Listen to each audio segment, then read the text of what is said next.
¿Qué tal? Muy buenas noches, bienvenidos a la reacción abierta del verano. Ya es miércoles, última semana de agosto y parece que la agenda política ya se pone en marcha.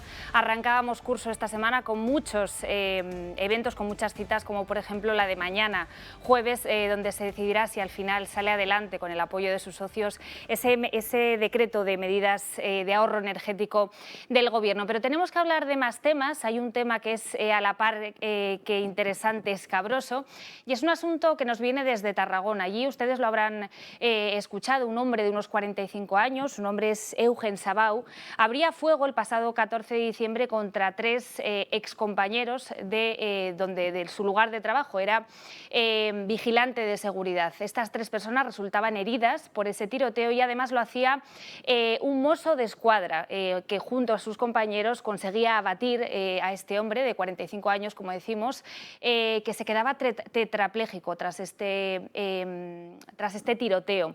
Esta persona solicitó hace unas semanas solicitó la muerte asistida, la eutanasia, que finalmente fue concedida ayer en un hospital de Terrassa, allí en Cataluña. Todas estas personas que han resultado heridas solicitan ahora pues que se repare, que se indemnice, que se les indemnice después de que esta persona haya resultado, como decimos, se le haya concedido esa muerte asistida. ¿Qué es lo que dice la justicia? Bueno, pues la justicia le ha concedido, como decimos, la muerte asistida porque piensa que en este caso prevalece ese derecho a la muerte asistida, el derecho a la vida digna, frente al derecho a la tutela judicial efectiva. Una de las víctimas, como decimos, es un mozo de escuadra. Tenemos al otro lado de la pantalla, ya nos está escuchando, a su abogado. Él es José Antonio Vito, es abogado del Sindicato de Mossos de Escuadra. Muy buenas noches, ¿cómo está? Hola, buenas noches. Bueno, a mí me gustaría preguntarle, aparte de esta persona que usted defiende, hay otras tres personas que resultaron heridas. ¿Quién las va a indemnizar ahora que este hombre ha fallecido?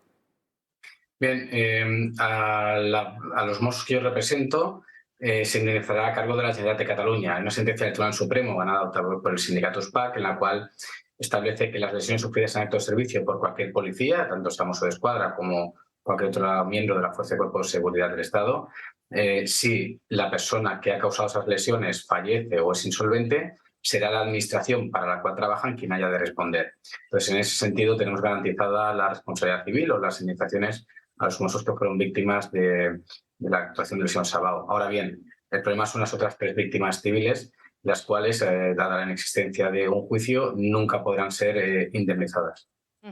Claro, son tres personas, muchas de ellas tienen graves lesiones y al no ser servidores públicos pues no van a tener derecho a esa indemnización, ¿no? Lo más grave de este asunto es que puede sentar precedente para casos más graves, por ejemplo, un yihadista que abra fuego, que tenga muchas más víctimas mortales y que solicite la eutanasia. Bueno, pues en estos casos se le podría también aplicar, ¿no? Exactamente. De hecho, yo también soy el abogado de los agentes de Mossos de Escuadra que abatieron a los terroristas en los recientes, bueno, se ha cumplido el 5º aniversario, los atentados de Barcelona y Cambrils, y si hubiera sucedido lo mismo con las personas que enjuiciamos en la Audiencia Nacional durante 4 meses y hubieran actuado de la misma forma, hubieran quedado malheridas en el sentido, o tuvieran unos padecimientos que se pudiera acoger a la ley de eutanasia, no hubiéramos tenido tampoco juicio. Entonces, sí que es algo que deberíamos lamentar, ¿no? Entonces, creemos que la ley quizá debería reformularse en este sentido como mínimo y establecer algún tipo de mecanismo para que las víctimas, tanto de este delito como de cualquier otro, que pudiera haber sido perfectamente un delito de terrorismo, como comentaba, pues pudieran tener por lo menos el derecho a un juicio. Nosotros nunca nos hemos opuesto a la eutanasia, es una ley que está aprobada y como juristas debemos respetar la aplicación de esa ley. Si bien el momento en el cual se aplica creemos que no es el más oportuno. ¿Cree que existe algún resquicio en esa ley de la eutanasia aprobada el pasado marzo de 2021 para que personas, por ejemplo, presos que estén pendientes de un juicio puedan aplazar ese derecho a la eutanasia? Claro, actualmente el resquicio es difícil que se pueda aplazar, porque según lo que se ha dictado ahora por la Audiencia Provincial de Tarragona, cualquier persona en cualquier momento podrá decidir sobre acabar con su vida, siempre y cuando se cumplan los requisitos de la ley de eutanasia, que es algo que criticamos, ¿no? Que la ley no establece ningún tipo de regulación ni a favor ni en contra, ¿no?, de lo que debiera ser cuándo se debiera aplicar la ley de eutanasia o cuándo ese derecho individual se pudiera ejercer, ¿no? Y al final lo que queda es que el procedimiento penal del causante de unas lesiones tan graves como ha sido este el caso, sea capaz de decidir cómo y cuándo finaliza ese procedimiento penal. Claro, aquí están en contraposición dos derechos, el derecho a la vida, a una vida digna, frente al derecho a una tutela efectiva. Entendemos que el primero, por ser un derecho constitucional más protegido, va a tener siempre primacía frente al segundo, ¿no? Claro, nosotros intentamos defender también la teoría de que en sí tampoco existe un conflicto de intereses y además un conflicto de derechos tal cual, ¿no? Además, ningún derecho es absoluto, ninguno, ¿no? Ni la libertad, por ejemplo, porque está privado de libertad, hasta ahora está privado de libertad en prisión, ¿no?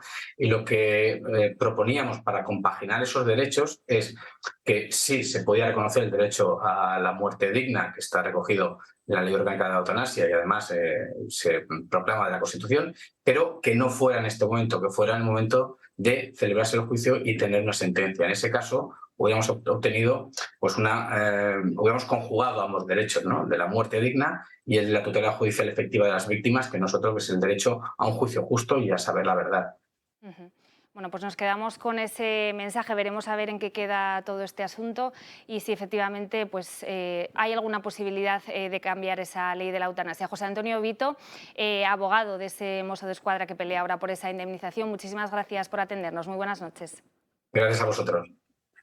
Bueno, tenemos que irnos ahora fuera de nuestras fronteras. Hay muchos temas calientes en estos momentos y uno de ellos es la situación que atraviesa ahora la vicepresidenta Fernández de Kirchner después de que ayer se conociera que la Fiscalía pide para ella 12 años de prisión por supuestamente liderar una trama de corrupción durante muchos años. Y hay reacciones, la primera es la de ella, lo hacía en las últimas horas. Se trata de un vídeo grabado desde su despacho que se reproducía a través de YouTube, también desde las televisiones locales, en las que ella proclamaba su inocencia, decía que este no es un juicio a Cristina Fernández de Kirchner, sino que es un juicio al peronismo y aseguraba que si volvieran a hacer 20 años volvería a hacer las cosas de la misma manera.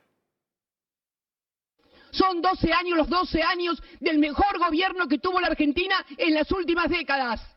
El de Néstor Kirchner y mis 2 mandatos. Y lo digo con números. Por eso me van a estigmatizar, por eso me van a condenar. Y les quiero decir algo. Si naciera 20 veces haría lo mismo. Bueno, ya saben que los asuntos internacionales siempre acaban teniendo eco en nuestro país. Ayer les contábamos la postura de Podemos, que salía en defensa de Cristina Fernández de Kirchner. Hoy se ha pronunciado Isabel Díaz Ayuso, lo ha hecho en su cuenta de Twitter. La presidenta madrileña abogaba en favor de la justicia argentina. Decía que era una herramienta pues para luchar contra los populismos, como es el caso del gobierno actual de Argentina, para luchar contra la corrupción, y enseguida encendía los ánimos en Unidas Podemos. Están viendo el tuit de Echenique, del portavoz de la formación en el Congreso, que aseguraba que en España, como según él no sucede en Argentina, no hay justicia independiente, porque si la hubiera, por ejemplo, Isabel Díaz Ayuso le decía, estaría ahora mismo entre rejas. Bueno, y tenemos que seguir hablando de más asuntos. Ya saben que en esta casa nos preocupa especialmente la persecución a los cristianos. Es una de las religiones más perseguidas en el mundo.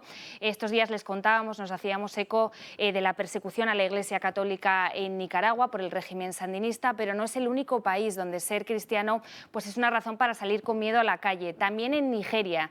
Allí las últimas noticias que nos llegan es que 3 religiosas fueron capturadas mientras se dirigían a misa. Luis Sordo, ¿cómo ha sucedido todo esto?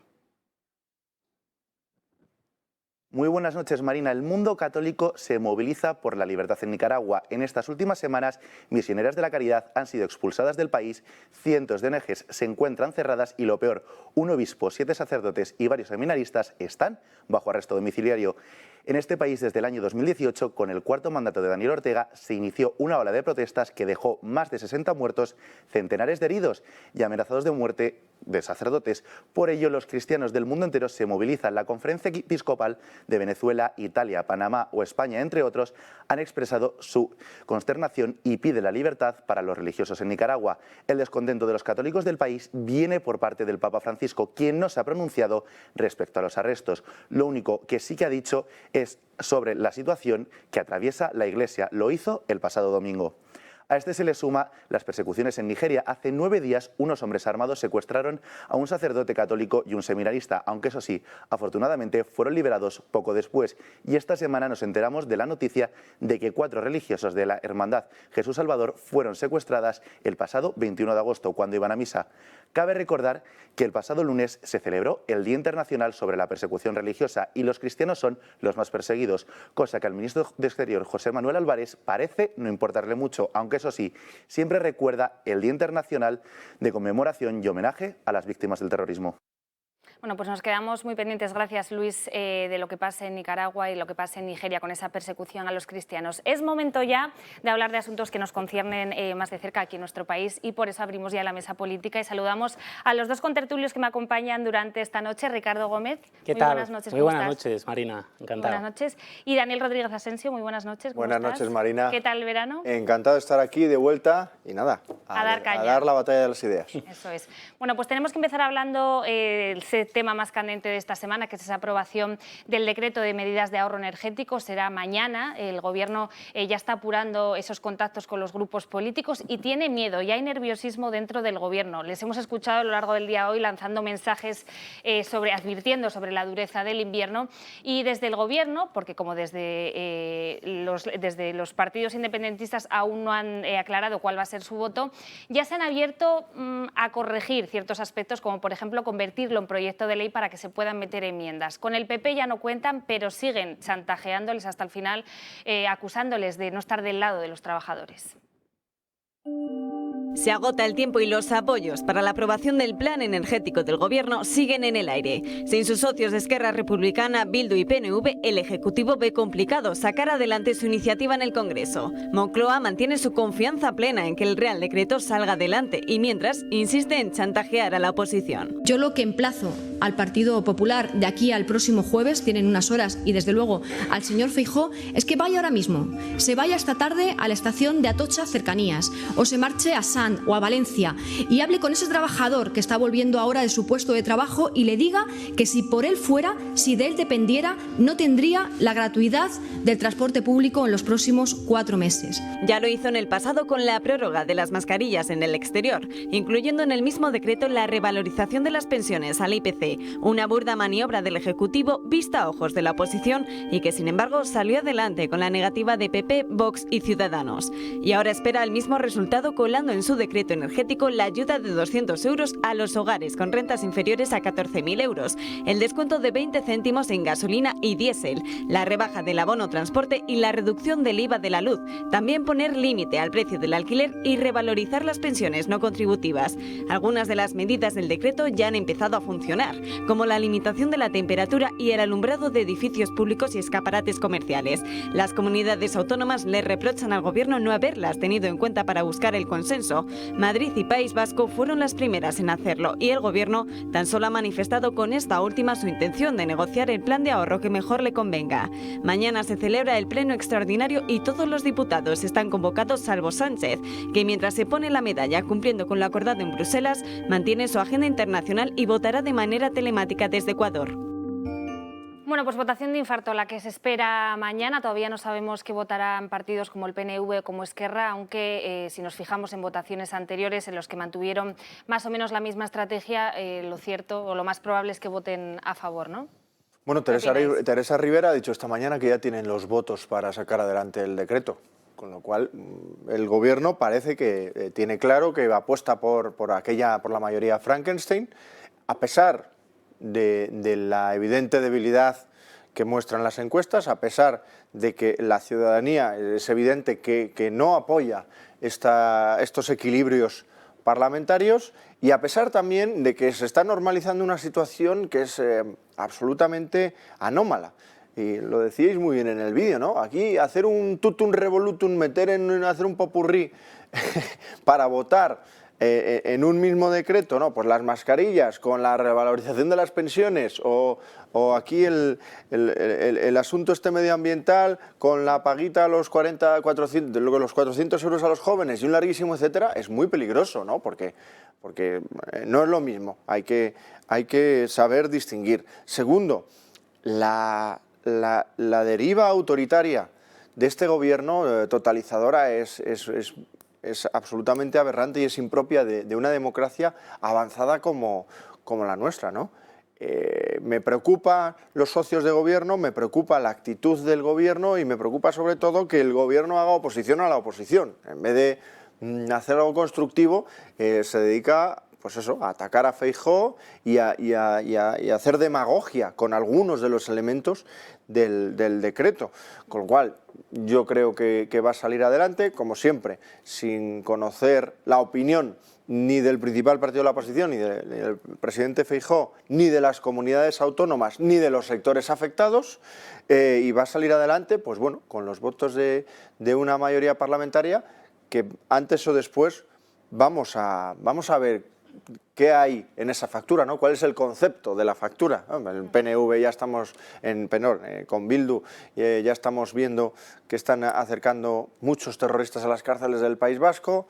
Con Cataluña mejor no hablamos, porque ahora ya sabéis que el indulto a Griñán es por el precedente a Junqueras, y un larguísimo etcétera, Marina. Yo creo que es un verdadero despropósito. Las votaciones telemáticas las carga, y lo hemos visto en esta legislatura, Marina, el diablo. O sea, que yo no sabía que Sánchez votaba telemáticamente desde Latinoamérica, pero espero que, vamos, por su bien, ¿no? Que no se equivoque, ¿no? Porque probablemente la votación va a ser bastante in extremis, ¿no? Como la famosa de la reforma laboral, ¿no?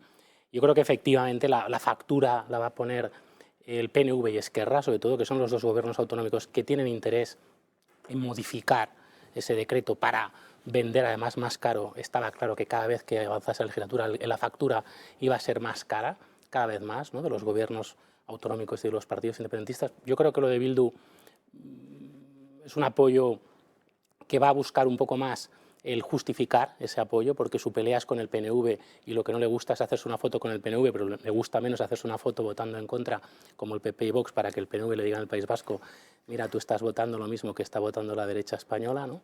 O la ultraderecha incluso.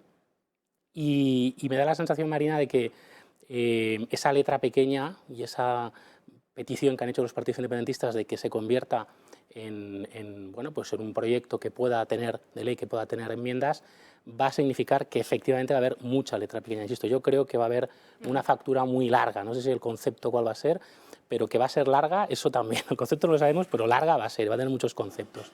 Por tanto, porque, insisto, yo creo que claramente este gobierno tiene la necesidad, o los partidos que han apoyado a este gobierno hasta ahora en la legislatura, tienen la necesidad, especialmente los independentistas en Cataluña y el País Vasco, de vender muy caro ese apoyo. Tienen que justificarse mucho. Pensemos que el año que viene hay elecciones autonómicas y municipales y que Esquerra Republicana quiere gobernar la ciudad de Barcelona. Y para ganar la ciudad de Barcelona necesita diferenciarse del Partido Socialista. Por tanto, no puede aparecer ante ese electorado que está en la ciudad de Barcelona, digamos, dudando entre el voto del PSC, probablemente a lo mejor sea Iceta el candidato, o Esquerra Republicana, Ernest Maragall, vendiendo un apoyo fácil o vendiendo una especie de voto, en fin, muy seguidista del gobierno, como sí que fue en la legislatura anterior o en los inicios de esta. Se está viendo en Rufián, que claramente hace tiempo que está marcando territorio, ¿no? Yo creo que esa situación va a ser complicada, e insisto, hasta el último momento puede pasar de todo y es votación de infarto y los botoncitos los carga el diablo y vamos a ver quién se equivoca y quién no. El Feijóo también se equivocó en el Senado. O sea que... Estaremos muy pendientes, efectivamente. Feijóo también se equivocó de lo que ocurra mañana en el Congreso de los Diputados. Una derivada de todo esto es el ataque continuo a la oposición que lleva siendo la estrategia del PSOE desde hace meses y en concreto más desde que todas las encuestas dan a Alberto Núñez Feijóo el mayor de los resultados. La estrategia ahora mismo que lleva a cabo el Partido Socialista es la del ataque a Núñez Feijóo, descalificándolo. Hasta 11 ministros han insultado al líder de la oposición en las últimas semanas. Vamos a verlo. El alza del Partido Popular en las encuestas, incluida la del CIS, desde la llegada de Feijóo, inquieta mucho en Moncloa. El líder popular ha estado muy presente en los medios este verano y ha sido muy crítico con la labor del Ejecutivo. Esto le ha valido todo tipo de descalificativos por parte de los ministros, ya no en el ámbito político, sino en el personal, los conocidos como ataques ad hominem. El gobierno acusa a Feijóo de ser antidemocrático. Es que quiere mantenerse en la rebeldía y en la desobediencia frente a lo que mandata la Constitución. Trump y sus continuos ataques a la democracia están teniendo un espejo en España con el señor Feijóo. Sin embargo, ha sido el Gobierno el que ha recibido varios varapalos del Tribunal Constitucional, como los estados de alarma ilegales y el cierre, también ilegal, del Congreso. Todos ellos por los recursos interpuestos por Vox. Las críticas de los populares al decreto de ahorro energético han escocido al Gobierno, que tacha a Feijóo de ignorante. Yo le pediría, con todo el respeto, al señor Feijóo que estudiara un poco más, porque cuando se estudia un poco más, te equivocas un poco menos. Los socialistas también han tratado de enfrentar a Feijóo y a Ayuso y niegan la capacidad del Popular para hacer frente a la tarea que tiene por delante. Marcarle la agenda continuamente por parte de la señora Díaz Ayuso pone de manifiesto que el señor Feijóo no está capacitado en este momento para liderar la voz dentro de su partido, cuanto más para liderar un país como España. El Consejo General del Poder Judicial lleva 4 años de retraso en su renovación. El Partido Popular y el Partido Socialista no se ponen de acuerdo y el Gobierno acusa a los populares, una vez más, de incumplir la Constitución española. Lo que tiene que saber el señor Feijóo es que es inexcusable el cumplimiento de la Constitución, que la cumplen todos los españoles y todas las españolas y que él está obligado también al cumplimiento de la misma. Lo cierto es que el Partido Socialista trató de cambiar la ley de elección del Consejo General del Poder Judicial para reducir las mayorías necesarias y así controlarlo con el apoyo de sus socios. Una decena de ministros se han sumado a las descalificaciones contra Feijóo. Los malos resultados electorales y el descalabro que vaticinan las encuestas generan mucho nerviosismo en Moncloa. Pues sí, están nerviosos desde Moncloa por ese auge de Alberto Núñez Feijóo. Ignorante y maduro son algunos de los descalificativos que le otorgaban algunos de esos ministros de Pedro Sánchez y que incluso han puesto en cuestión su liderazgo, intentando enfrentarle con Isabel Díaz Ayuso en la Comunidad de Madrid. Bueno, probablemente sea lo más inteligente de lo que hemos escuchado, Marina, porque todo lo demás, has dicho algunos, pero aquí tengo la lista entera: vago, ignorante, egoísta, extremista, sectario, cínico, incompetente, inmaduro. Maduro, un señor de casi 60 años, que lo está diciendo gente de 30 y pico, 40 y pocos años, con casi ninguna experiencia más allá del gobierno de algún ayuntamiento y ahora en el ministerio, con Sánchez en la Moncloa. Suena bastante poco creíble. El problema del gobierno, y especialmente yo creo de Pedro Sánchez, es un problema de credibilidad. Y la credibilidad es previa a la confianza. La gente te da su confianza, pero antes de tener la confianza detrás la credibilidad, que se basa eso, en que tú seas creíble, en que aquello que tú estás diciendo y lo que estás haciendo tenga una cierta coherencia. Cuando yo veo que tú tienes una cierta coherencia en eso, puedo otorgarte la confianza en base a otros factores. Entonces, este tipo de estrategia, Marina, que supongo que es una idea que el señor Bolaños y su equipo en Moncloa pues han pergeñado con la habilidad que vimos en las elecciones de Madrid y en las de Andalucía, especialmente la de Madrid, donde bueno, pues aquellos envíos de balas y curiosas del final de la campaña se vio el resultado que daban. Me parece que tienen esa misma factura y van a tener el mismo resultado. Está mal planteado. O sea, yo creo que si lo ha diseñado él con su equipo demuestran saber bastante poco de comunicación estratégica, porque lo que van a hacer es incidir en su falta de credibilidad. O sea, al final la desconfianza que muchos electores socialistas, que son los que ellos intentan recuperar, o de los que intentan recuperar la confianza, que están votando al PP precisamente en Madrid. Me preguntabas por Ayuso en las elecciones de hace un año y pico en Madrid, en la Comunidad, o en la Junta de la Comunidad Andaluza, las elecciones a la Junta de Andalucía o el Parlamento andaluz hace unos meses. Son justamente esos votantes de izquierdas, de centro-izquierda, mayores de 45 años, en la gran mayoría de los casos, que lo que más echan en falta a este gobierno es la credibilidad de Pedro Sánchez. Es un líder político del Partido Socialista que les es lejano, generacionalmente, pero también desde el punto de vista del tipo de líder que ellos esperan y de lo que hace.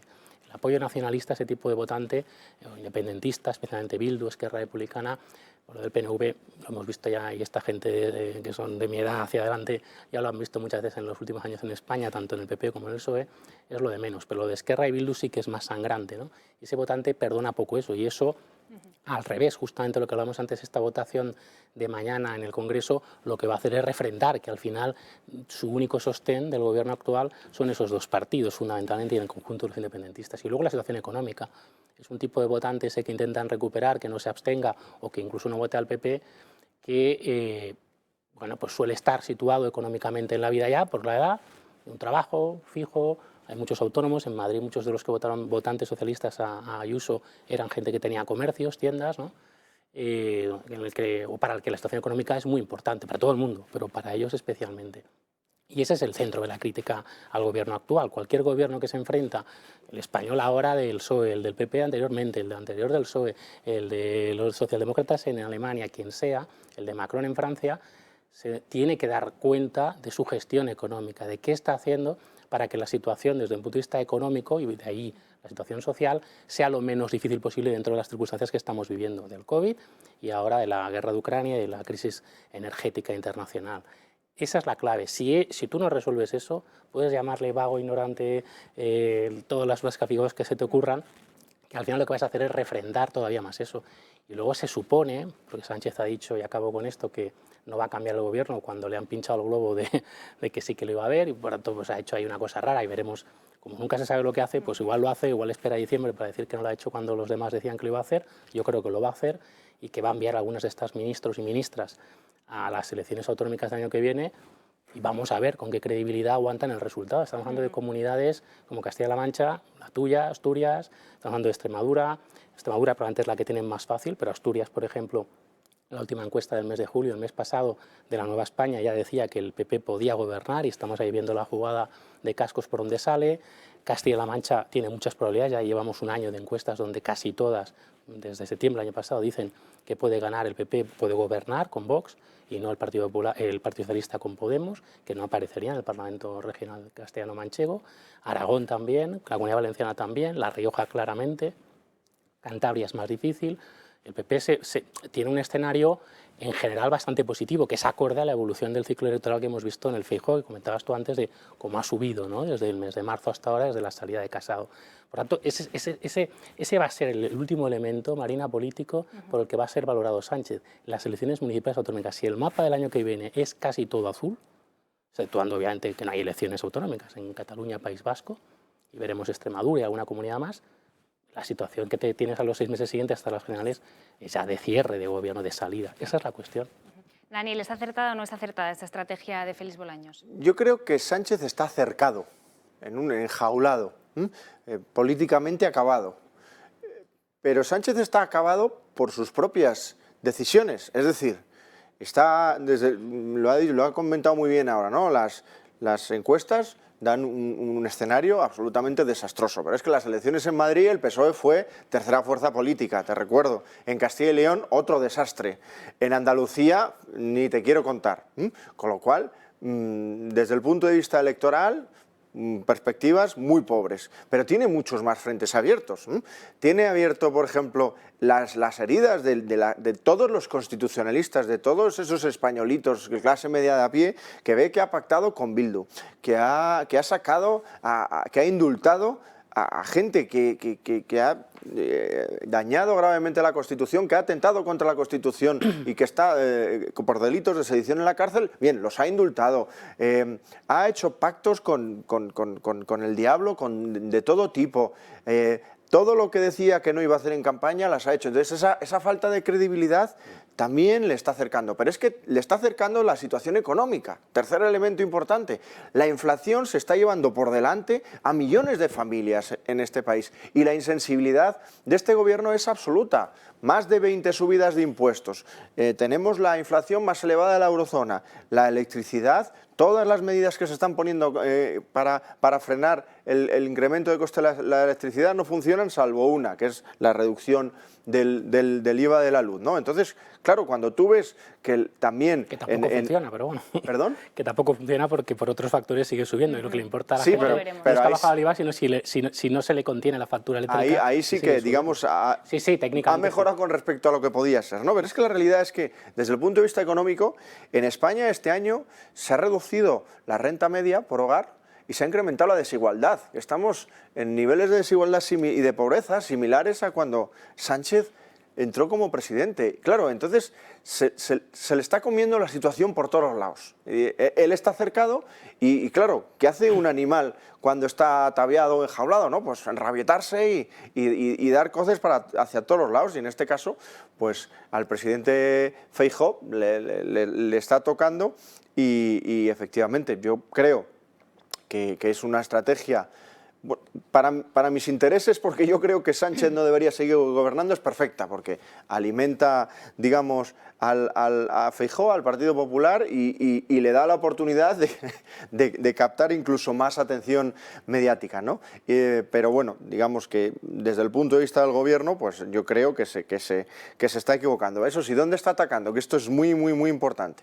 A los puntos fuertes de Feijóo, que es, Feijóo ha demostrado ser un buen gestor, pues si te fijas le acusan de vago y de incapaz, ¿no?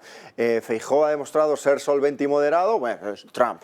Ya eso, hemos visto las declaraciones de la ministra, Trump, ¿no? Digamos que están intentando, no, sin ningún argumento, sencillamente están moviendo el tablero. Ahora bien, yo creo que uno sabe dónde hay que estar a veces solo con ver con quién está al otro lado, ¿no? Entonces, es evidente que el Partido Popular, y en este caso el presidente Feijóo, creo que va a salir reforzado de esta situación.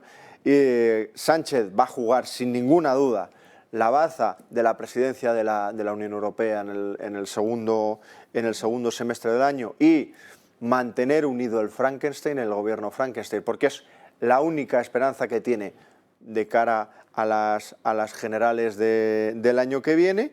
Y bueno, y a partir de ahí yo creo que hay que ver ejemplos de lo que está pasando fuera, ¿no? ¿Qué ha ocurrido en Argentina esta misma semana, ¿no? Kirchner condenada por corrupción, Argentina, que es un país absolutamente desolado por la pobreza y por la hiperinflación, ¿no? Bien, pues una expresidenta condenada por corrupción y que está diciendo exactamente lo mismo que dice el PSOE y Podemos en España. Sistema judicial adulterado por la derecha, en fin, que es lo cual es una verdadera barbaridad. Yo espero, no creo, estoy seguro de que Sánchez no va a convocar elecciones anticipadas. Coincido con Ricardo en que las autonómicas y municipales del año que viene son muy importantes. Creo que el panorama se va a teñir de azul. Hoy veíamos en El Confidencial, sin ir más lejos, un mapa de España en azul, prácticamente con todas las provincias en azul. Creo que eso va a ser otro hachazo a Sánchez y que la situación económica del año que viene, que va a ser muy dura, desde este invierno va a ser muy dura y va a afectar mucho a los hogares, lo va a acabar de al final es lo de Zapatero en el 2010-2011, ese es el tema clave.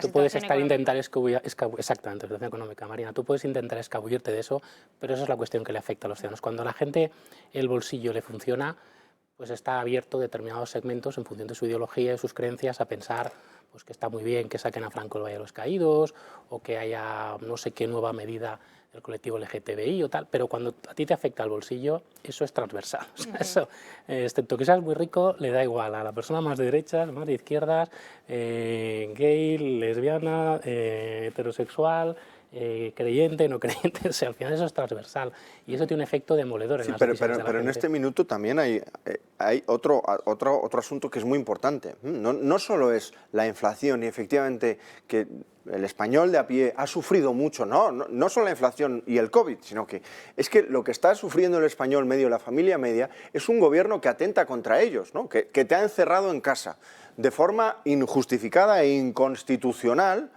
durante varios meses.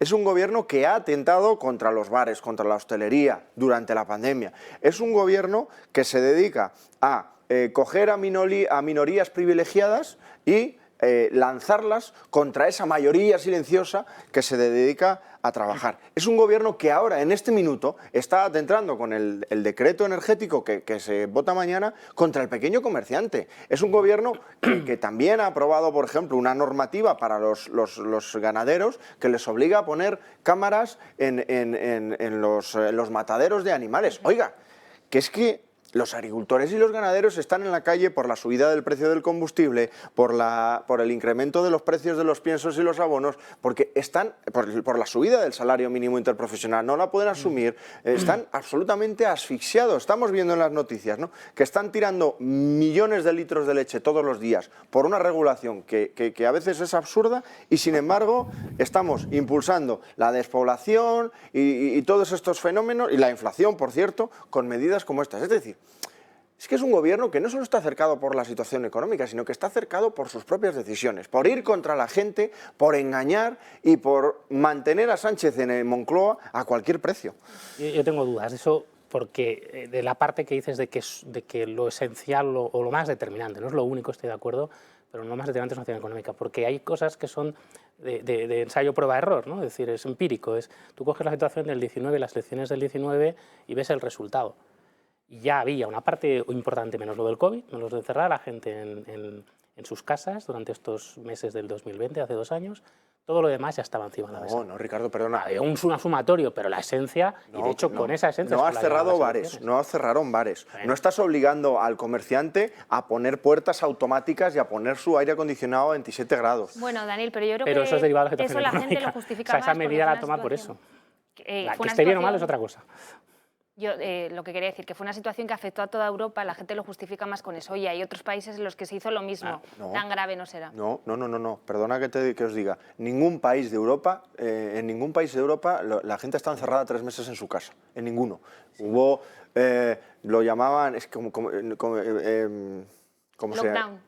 No, pero es que es lo mismo, no es lo mismo, o sea, no fue un confinamiento, no fue un confinamiento como tuvimos en España. Es que aquí ha sido lo más estricto, lo más severo y lo más ineficiente, y sobre todo, nunca ha habido un confinamiento tan largo. Ha habido, es verdad, pues que ha habido situaciones de más o menos tensión en Europa, pero España ha sido el país que peor ha gestionado la crisis sanitaria de toda Europa. Pero los datos económicos y sanitarios están ahí. Pero lo que yo creo que dice Marina es que la percepción, que es lo que importa en las decisiones, la percepción generalizada, no digo que no haya mucha gente que tiene esa percepción que corresponde a la realidad que tú estás explicando, que es cierto. La percepción es esa, bueno, más o menos, pues en toda Europa ha habido cosas un poco diferentes, pero ha pasado más o menos lo mismo. Fíjate que además si cogemos la propia situación de España por comunidades autónomas, donde ha habido medidas de muchas comunidades, hablaba antes de Cantabria, por ejemplo, que ha sido muy discutida la gestión de Revilla, ¿no?, en el tema del COVID y especialmente por el tema de la restauración, precisamente los bares. El daño y la percepción que hay en Cantabria de que eso ha sido mucho más negativo, en términos generales. Claro que hay colectivos que han aumentado una percepción de que se hacía mal en Cantabria, pero insisto, hay más comunidades, no es tan fuerte.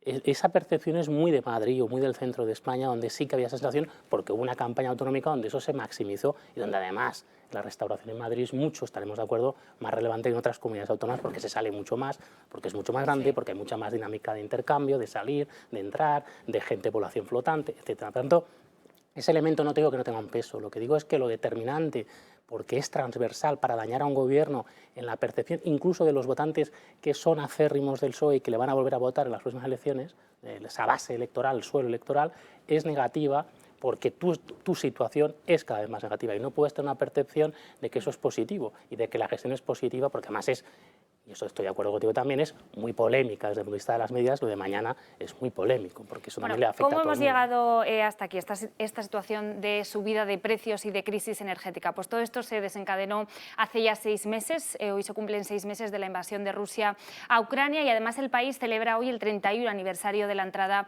en la Unión Soviética. Kiev está blindado, se han suspendido todos los actos conmemorativos por miedo a posibles ataques por parte de Rusia. Bueno, como decíamos, se cumplen hoy 6 meses de ese inicio de la invasión rusa. Rusia lo que ha conseguido hasta el momento es cortar la salida por el Mar Negro y por el Mar de Azov. El balance de cifras de civiles muertos es de 6.000. Se trata también del mayor éxodo después de la Segunda Guerra Mundial. Y lo que está sobre la mesa ahora mismo es la crisis energética que asola a la Unión Europea y que muchos presienten que puede ser una herramienta para forzar a Zelensky a rendirse ante la situación que se viene en Europa. Se cumplen 6 meses desde que comenzó la guerra en Ucrania. Desde que las sirenas comenzaron a sonar en Kiev, el ejército ruso esperaba un conflicto rápido y de corto alcance. Pero la ayuda internacional y la gran resistencia de Ucrania ha hecho que la guerra se estanque y que los frentes cambien constantemente. Ahora Moscú se centra en el Donbass, con Jersón y Zaporilla como principales objetivos y con la central más grande de Europa como peligro más relevante.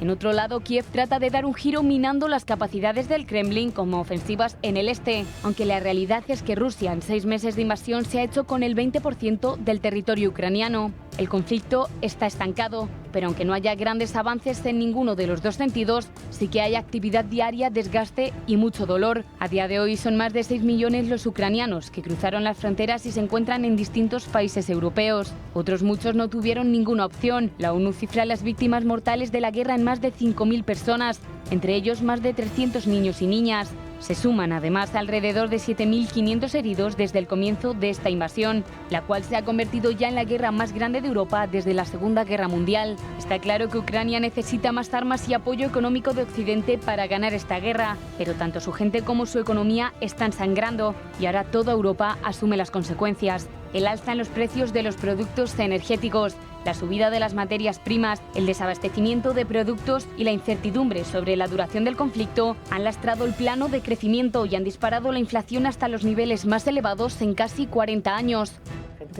Bueno, pues 6 meses de conflicto se cumplen hoy en el este de Europa y está claro que Ucrania ha salido adelante, ha conseguido resistir gracias al envío armamentístico, sobre todo estadounidense, porque desde Europa en los últimos meses de verano ha bajado esta caída, este envío de armas. Precisamente a este asunto se refería hoy el secretario general de la OTAN, Jens Stoltenberg. Él decía muy claramente, parafraseando a esa serie tan popular de Juego de Tronos, el invierno se acerca y va a ser muy duro. Se acerca el invierno y será duro. Lo que vemos ahora es una batalla de desgaste. Esto es una batalla de voluntades, de logística. Por eso debemos sostener el apoyo a Ucrania en el largo plazo, para que se mantenga como una nación soberana e independiente. Una Ucrania fuerte, estable e independiente es esencial para la seguridad euroatlántica. Bueno, pues esta es la postura por el momento del secretario general de la OTAN. El debate ahora es si la Unión Europea va a seguir financiando esta guerra o va a llegar un momento en el que se va a plantar por la situación a la que se va a abocar a la gente aquí en el viejo continente. Bueno, primero, hoy Biden ha anunciado otros 3.000 millones de dólares en ayuda armamentística a Ucrania, con lo cual no solo es de la OTAN, sino que parece que también es de Estados Unidos. Segundo, no es una guerra en Ucrania, es una invasión de Rusia en Ucrania, que eso es muy importante.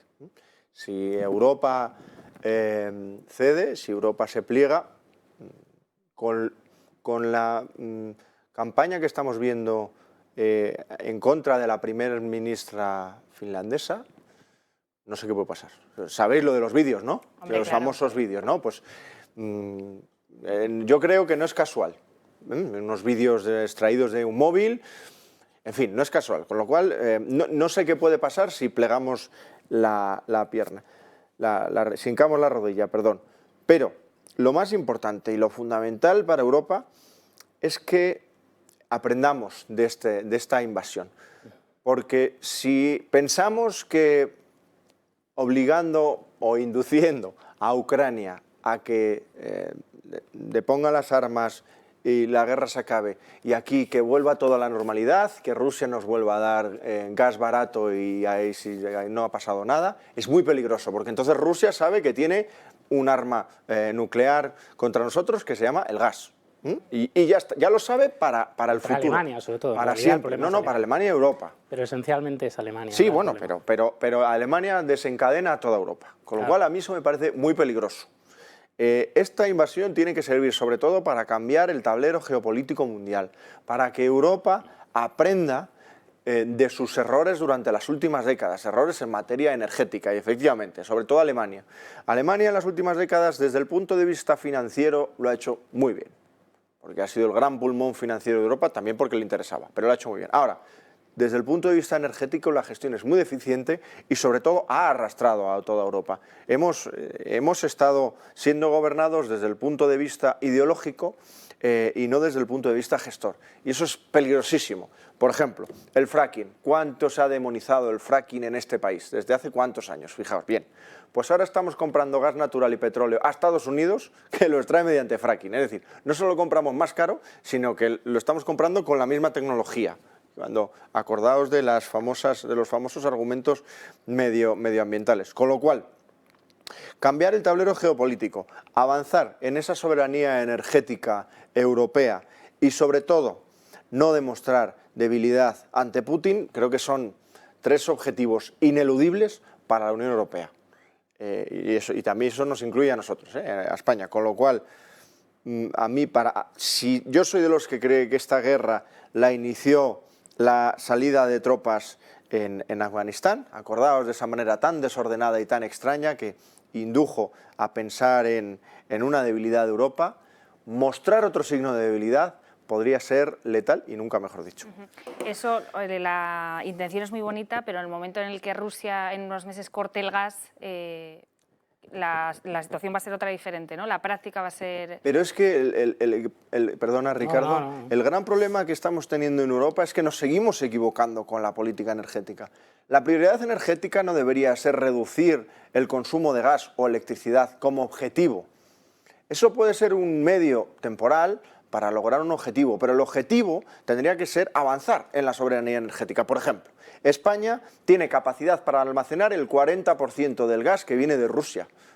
Digo el 40% que Europa, el gas que importa a Europa de Rusia, el 40%, con lo cual, si España no destroza su relación con Argelia y la profundiza, si España sigue diversificando sus fuentes de suministro y sobre todo, si España avanza en el suministro y en las redes de transporte con Europa, estamos solucionando el problema de verdad, no poniendo parches. Es que esa es la cuestión, es que el objetivo, la diana, por decirlo de alguna manera, está cambiada, no está en lo importante. Estamos debatiendo sobre si tenemos que bajar un 7% el consumo de electricidad y no sobre cómo vamos a producir gas y cómo vamos a depender menos de Rusia de forma estructural. Y cuando digo de Rusia, de Argelia y de otros tantos socios poco fiables.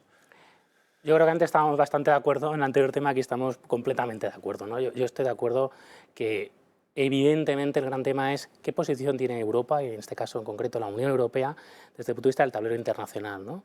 Geopolítica y económicamente hablando, y por tanto derivado de eso lo energético. Yo creo que esta crisis nos está ayudando a entender que es muy importante que la Unión Europea, si quiere ser un actor junto con Estados Unidos y junto con China, los tres grandes actores internacionales a nivel geopolítico y económico, tiene que tener efectivamente, como tienen Estados Unidos y China, una soberanía energética y, ojo, que se está hablando también a medio plazo o largo plazo, mucho más complicado, pero hemos empezado a andar caminos que antes ni se habían planteado, todo lo contrario, que es también la militar, que es algo que vamos a ver qué pasa, probablemente en bastante tiempo, pero vamos a ver qué pasa de aquí a mediados de este siglo, que es probablemente un plazo, famoso 2050 del plan de China de Mao, que es el momento en que los chinos esperan dominar el mundo, pues de aquí a ese momento vamos a ver qué pasa. Lo que no estoy de acuerdo, un pequeño detalle, es que la invasión de Ucrania, que estoy de acuerdo, es una invasión, no es una guerra, sea derivada fundamentalmente de la salida de Estados Unidos de Afganistán. Yo creo que lo que ha hecho Estados Unidos es replegarse en muchos frentes como Afganistán, donde estaba, porque tiene unas limitaciones, como todo el mundo, desde el punto de vista de recursos económicos y de efectivos militares, para focalizarse en el sitio clave que es China. Y todo lo demás, incluido lo que está haciendo en Ucrania y el escenario, la respuesta y la provocación incluso también, o ayuda a la provocación de lo que ha hecho Rusia con Ucrania, tiene que ver con centrarse en ese elemento y con generar un tablero político que le lleve, y eso es lo que está empezando a pasar en Taiwán, a enfrentar claramente a su principal antagonista, y es el que puede quitarle de cara a ese 2050 el liderazgo internacional, por lo menos en lo económico, en términos de PIB, y por tanto, digo, de eso probablemente también en lo político y en el dominio del mundo al final, y en lo ideológico, que es China. Eso para mí es lo esencial. Por lo tanto, creo que la jugada es más de fondo. Estoy de acuerdo que es un detonante, que ha sido un detonante importante, pero el tema de fondo es una planificación que además cambia justo cuando sale Trump de la Casa Blanca, que no es casual, obviamente, hay un cambio total, eso es evidente, habrá pro-Trump o anti-Trump, o pro-Biden o anti-Biden, pero lo que es evidente es que la política internacional claramente ha cambiado y que Estados Unidos ha vuelto a una política que es la del establishment de las últimas décadas, que es aquello contra lo que luchaba Trump, ¿no? Desde 2016 hasta 2020. Ese para mí es el escenario importante. Y luego, en la Unión Europea, 100% también de acuerdo, y lo he dicho antes, es esencial que avancemos hacia soberanía. Y esa soberanía pasa por, efectivamente, no ser tan ideológicos, no ser de los tres escenarios internacionales o los tres grandes esferas internacionales, China, Estados Unidos y Europa, el que de los tres es el más happy flower, pretende reducir el consumo energético o el uso energético, por ejemplo las nucleares, ¿no? Alemania es un ejemplo muy claro del error, que es un tema ideológico. Los grandes miedos son la inflación por el tema de los años 20-30 y el tema nuclear por una cuestión ideológica que fue calando en la sociedad alemana a partir de los 60, especialmente en la izquierda y en el mundo verde, ¿no? Que era básicamente una parte de la izquierda, no solo, pero una parte de la izquierda alemana. Pero ese tema también nos ha ocurrido en España. No en Francia, que ha sido muy pragmático, pero sí en España y sí en otros países. Italia no tiene nucleares. Italia lo que está haciendo ahora es utilizar el espacio que hemos dejado nosotros del gas con Argelia para aprovecharlo, pero probablemente después de Alemania el siguiente problema que tenemos para este invierno es precisamente Italia, mucho menos que Alemania, pero es un pequeño problema que yo creo que lo van a resolver mejor.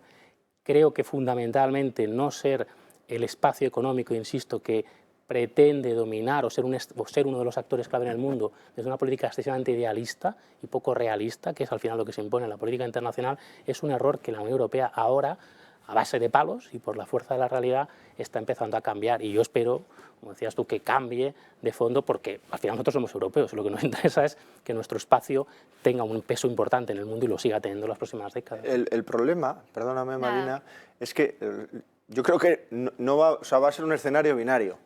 O cambia o las tensiones van a ser tan importantes que la Unión Europea se rompe, porque los costes energéticos se están disparando. Podemos empezar a ver carestías energéticas de verdad este invierno, me refiero en un hogar, no, en España no, porque estamos muy diversificados y además tenemos muchas reservas de gas, hemos aumentado la reserva de gas, pero que en un hogar alemán no haya calefacción este invierno, cuidado, o francés. La parte industrial. Ya ha dicho hoy Teresa Rivera que aquí no va a haber racionamiento energético, pero que en países como Austria o Alemania podría haber. Es que puede haber, y eso, una situación de ese tipo, claro, pueden cerrar industrias, puede poner en jaque el proyecto europeo en su conjunto. Y esa otra cosa que nos está diciendo es que las reservas que ha pedido la Unión Europea, que es por encima del 80, nosotros ya estamos ahí, Alemania creo que más o menos, otros países que por delante, otros no han llegado, Portugal creo que está ya en el 100. En el caso de Alemania, la cuantificación que hay de lo que puedes utilizar de esas reservas de gas, manteniendo el consumo actual o de otros inviernos de los particulares y de la parte empresarial, que es muy importante, de las industrias, de la parte industrial, da para 2 meses y medio.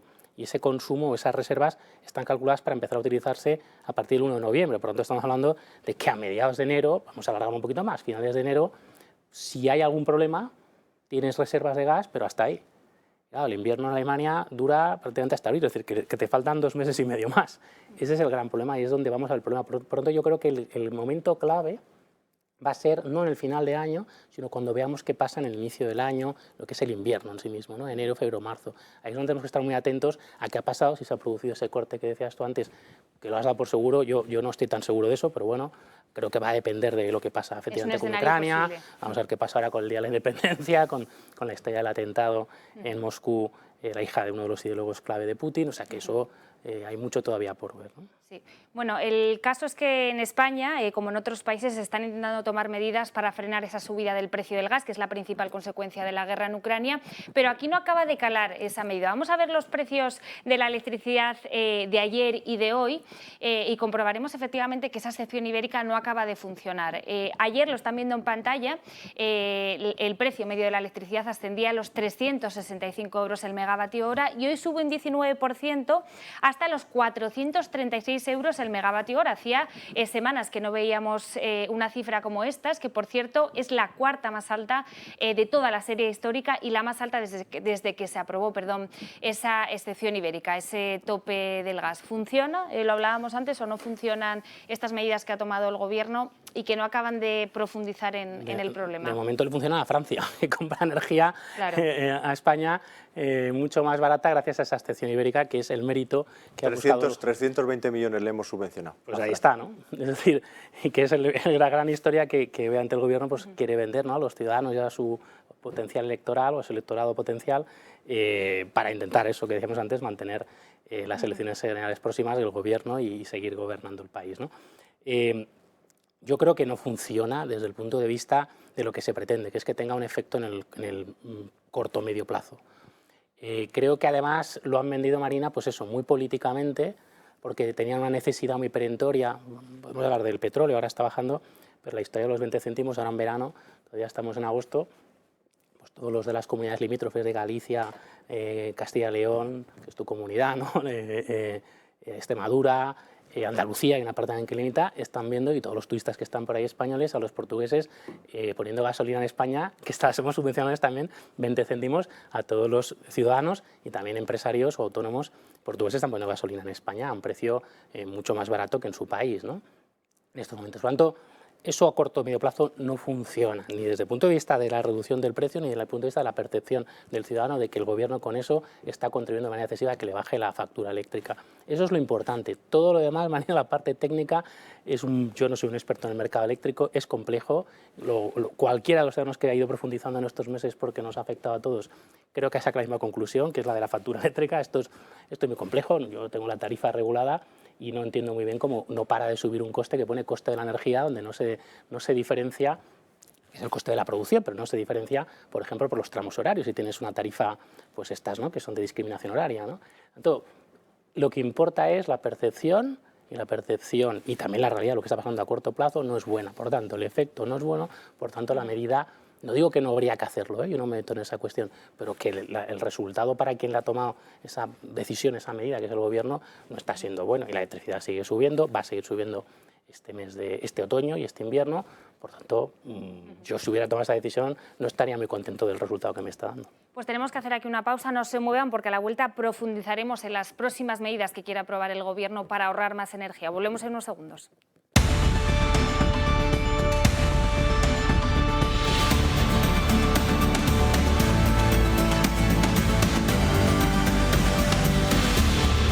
Ya estamos de vuelta, analizábamos los precios de la energía para esta semana. Mañana superan los 400 euros el megavatio hora, lo que nos recuerda cifras a las que llegamos en lo peor de la guerra de Ucrania, en esas primeras semanas. Analizábamos si efectivamente esas medidas que ha tomado el gobierno, esa excepción ibérica, funciona o no funciona, y Daniel Rodríguez nos explica ahora su opinión al respecto. La excepción ibérica funciona de la misma manera que ha funcionado cualquier intervención de los precios en cualquier lugar del mundo y de la historia, es decir, de una forma nefasta. Nunca ha funcionado, nunca en ningún sitio y nunca va a funcionar. Con un agravante, y es que la excepción ibérica es un desastre sobre otro desastre, porque tenemos que recordar que todo esto surge porque el gobierno se inventa un precio, el PVPC, el precio regulado de la electricidad, no sé si lo recordáis, pues para supuestamente proteger a los más vulnerables. Ya eso fue era un precio es una tarifa que está vinculada al mercado mayorista y por lo tanto es muy volátil y son los que han empezado a pagar bien. Ellos han visto incrementada su factura y para que ellos no vean tan incrementada su factura se inventan la famosa excepción ibérica. Vamos a poner el contexto. Situación en España 2022. El consumo de gas de industrias y hogares ha caído en torno a un 10-12% en el acumulado del año. El consumo de gas para producir electricidad se ha disparado un 80 y pico %. De ahí que la factura de la luz se dispare, porque necesitamos gas, el precio del gas se está disparando. Entonces, ¿qué es lo que pasa? Llevamos diciendo energías renovables durante décadas y llevamos subvencionándolas con millonadas durante décadas. Cuando en este país, como en cualquier lugar del mundo, el sol y el viento no soplan y no caen en España de una forma equilibrada, el mix de energía de renovables se cae, se desploma.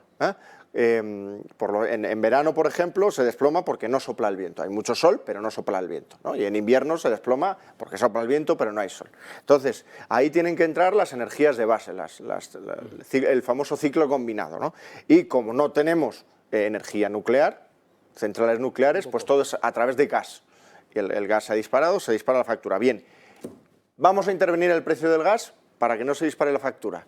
Primero, no funciona, lo estamos viendo, y segundo, y muy importante, para proteger a ese 15% de consumidores que están en la tarifa regulada, estamos metiendo costes al 85% restante. ¿Por qué? La excepción ibérica es una senda creciente, pero bueno, ahora mismo el precio está en torno a los 40 euros. La diferencia entre 40 euros y el precio del gas en los mercados internacionales lo estamos pagando todos los que no estamos en la tarifa de luz. De hecho, miren sus facturas de la luz y aparece un nuevo concepto que es precisamente que tiene que ver con la excepción ibérica. Ahí está, ahí lo estamos pagando el resto y eso no aparece en ningún sitio, con lo cual es un desastre con mayúsculas que lo estamos soportando la mayor parte de la población.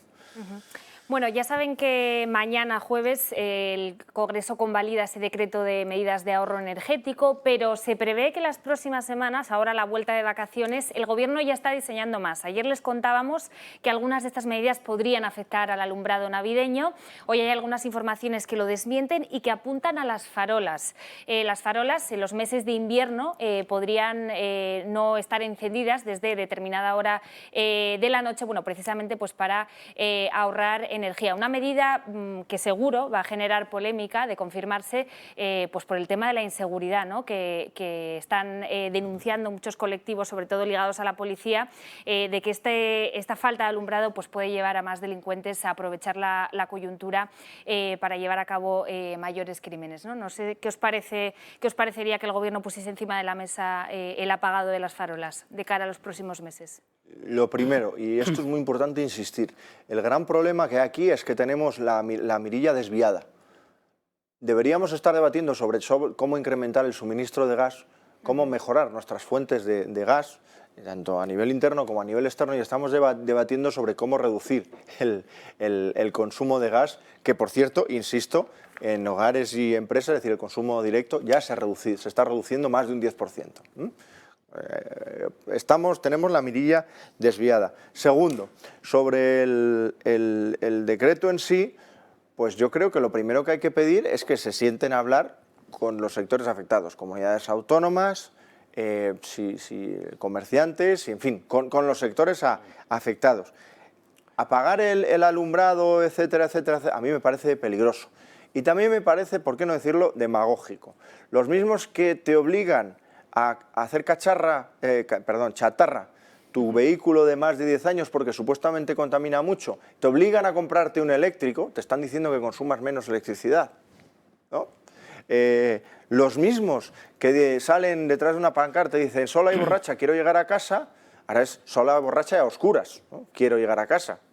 Yo no soy mujer, no me he visto nunca en esa situación de sola y borracha, ni he sentido ese supuesto peligro, pero desde luego si cuando he ido a oscuras a casa no me ha hecho ninguna gracia ir a oscuras ni por una ciudad pequeña, ni grande, ni nada, ¿no?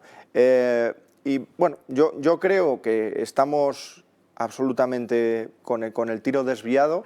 Lo importante, insisto, es ver cómo podemos solventar el problema del suministro y a partir de ahí todo lo que sea autoritario, todo lo que no esté consensuado, me parece muy peligroso, porque la tecnología es nuestro mejor aliado, pero también nuestra mayor amenaza. Cuando tú tienes un contador de luz inteligente en tu casa, el paso que hay de obligar a un comerciante a poner las puertas de estas correderas y el aire a 27 grados y un largo etcétera, a decirte a ti, consumidor en tu casa, que tienes X franquicia, X megavatios hora que puedes consumir cada día, es un paso muy pequeño y me preocupa mucho. Me preocupa. Yo ahí difiero con Daniel. Al final, Daniel, estamos en una crisis, como tú sabes bien, de oferta.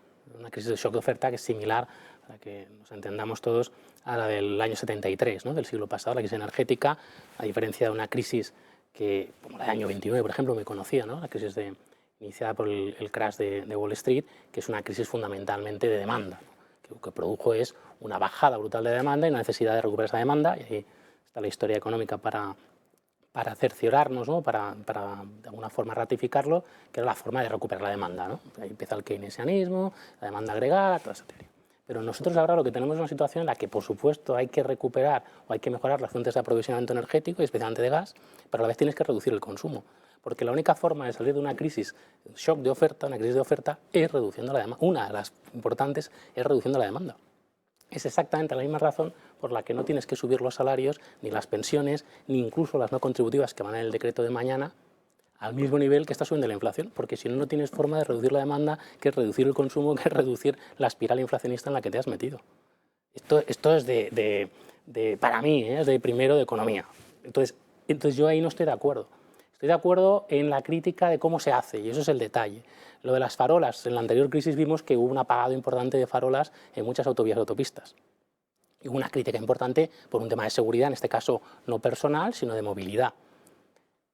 Pero si vosotros viajáis por toda Europa, veréis países teóricamente, en principio, más avanzados que nosotros, y con más cultura de ahorro energético, la propia Alemania, los países nórdicos, Francia incluso aquí al lado, veréis que de noche, al margen de la crisis actual, hay un menor uso de la iluminación, de la luz en las carreteras y también en las ciudades.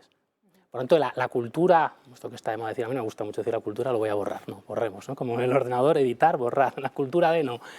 La tendencia positiva a tener un ahorro energético en las casas y también en las ciudades, porque si se lo pedimos a los ciudadanos y a las empresas, ¿por qué no lo va a hacer con más razón la administración pública, que al final lo está pagando de nuestros impuestos? Tú estarías en contra de aquello que defendía Isabel Díaz Ayuso, de que era una aberración, ¿no? El apagar los escaparates a determinada hora de la noche. Pero es que los escaparates, yo ahí sí estoy de acuerdo con Daniel, dependen al final, Marina, de la decisión particular, que es verdad que hay un límite de libertad donde podemos discutir si es positivo o no el que los gobiernos, las administraciones entren tan a fondo. Pero aquí estamos hablando de otra cosa, que es de la iluminación pública. Y a mí ahí pues me pesa más una mentalidad donde quien tiene que dar más ejemplo en eso, en el control en general del gasto, y en este caso el gasto energético, son las administraciones públicas. Pero perdóname, Marina, sí. Dos apuntes muy pequeños. Primero, la subida brutal del precio ya es un mecanismo de ajuste lo suficientemente potente para reducir la demanda. Datos. Sí. No. El consumo de electricidad en lo que va de año ya es un 4% inferior al precrisis, a 2019. ¿Por qué? Porque la luz se ha disparado. Segundo dato, y lo acabo de dar, el consumo de gas en industrias y en hogares está cayendo un 13%, porque es mucho más caro. Un comerciante, el primero que quiere ahorrar es el dueño de la mercería Marina S.A., que está aquí enfrente. Nuestra amiga Marina, que tiene una mercería aquí enfrente, riquísima, porque gana mucho dinero. La primera que tendría ese escaparate apagado, si no pensara que fuera estrictamente necesario, es ella. Porque si no estaría gastando un dinero que de otra manera podía llevarse a beneficios, con lo cual es que ese mecanismo ya existe. Yo puedo estar de acuerdo en que los edificios de titularidad pública y de gestión pública, por ejemplo, un ministerio, si tú quieres apagar un ministerio, gestionas un ministerio.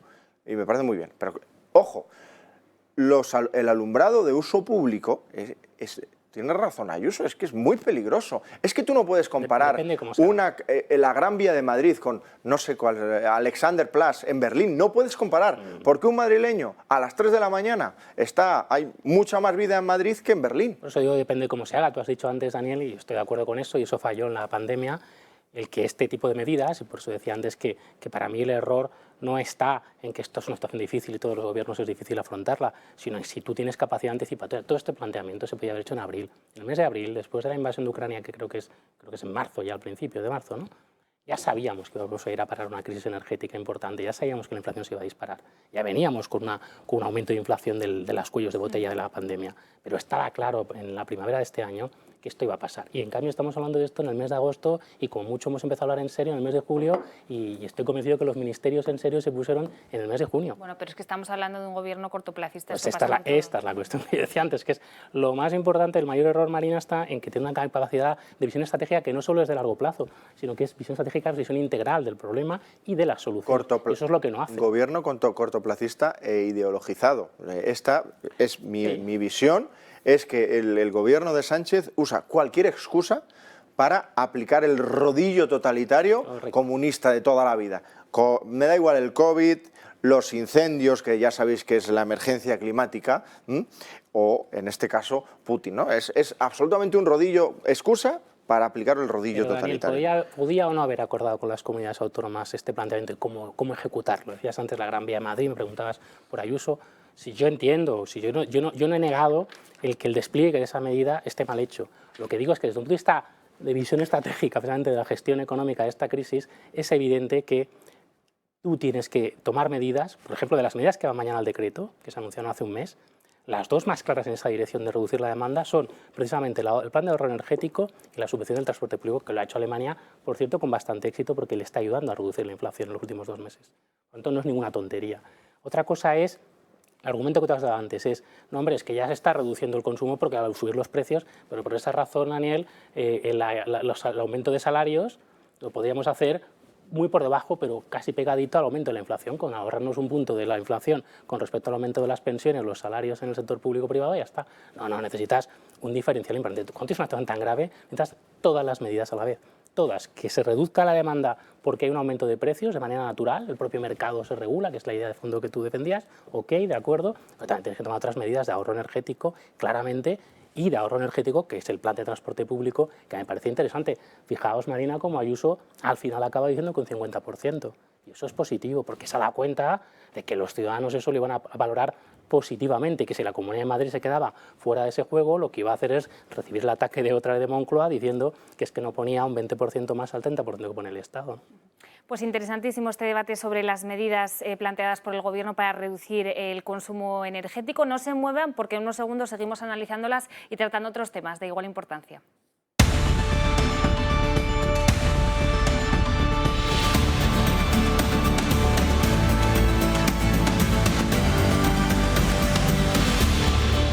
Pues ya estamos de vuelta a la redacción abierta del verano. Analizamos el panorama económico derivado de esa subida de los precios que ya tiene consecuencias en el consumo de los españoles. Hoy el 50% de las marcas que consumimos, que compramos en el supermercado, son marcas blancas. Ya saben, esas marcas que no son de fabricantes y que son las propias de los supermercados y de los hipermercados. Este dato es preocupante si lo comparamos con el del año 2009, cuando empezábamos esa otra crisis económica y donde el consumo de marcas blancas era más bajo todavía, era en torno al 33,7%. Además del aumento del consumo de este tipo de productos, también baja el de productos básicos, como es el caso de las patatas o, por ejemplo, el del pescado fresco.